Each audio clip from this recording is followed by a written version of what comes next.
pensais juste remplacer une cuisine, mais il a fallu reprendre toute l'électricité et toute la plomberie. Première étape, les évacuations. Et là, hors de question de raccorder ça sur l'ancien réseau en croisant les doigts qu'il n'y ait pas de fuite. Du coup, je découpe toutes les anciennes canalisations et je repars de zéro. Je prépare l'ensemble de mon réseau en PVC sans colle dans un premier temps, montage à blanc, histoire de vérifier que tout s'emboîte parfaitement. Et comme d'habitude, le laser est de sortie. Oui, je sais, certains vont me dire qu'on peut faire ça à l'œil, mais bizarrement, je préfère quand c'est droit. Une fois les longueurs validées, je fixe l'ensemble avec des chevilles mollies et des colliers pour obtenir un réseau propre, solidement fixé au placo. Allez, c'est parti, on attaque les arrivées d'eau chaude et d'eau froide pour l'évier et le lave-vaisselle. Moi je travaille uniquement en multicouche, c'est propre et ça permet de faire des beaux angles. Je coupe mes longueurs, je calibre, j'ébavure, puis je prépare toutes les dérivations. Comme pour les évacs, tout est fixé avec des colliers sur cheville molly. Dernière étape, je repère eau chaude et eau froide parce qu'en multicouche, pas de code couleur avec le bleu et le rouge. Allez, place à ma partie préférée,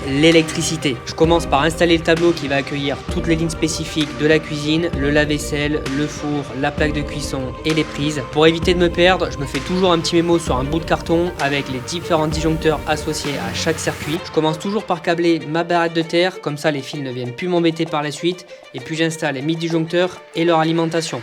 Et là je sais que certains vont me dire que je capte pas le tableau dans le bon ordre, mais tant que c'est propre et conforme, tout va bien. Pour finir, je pose toutes les prises et les sorties de câbles de la cuisine.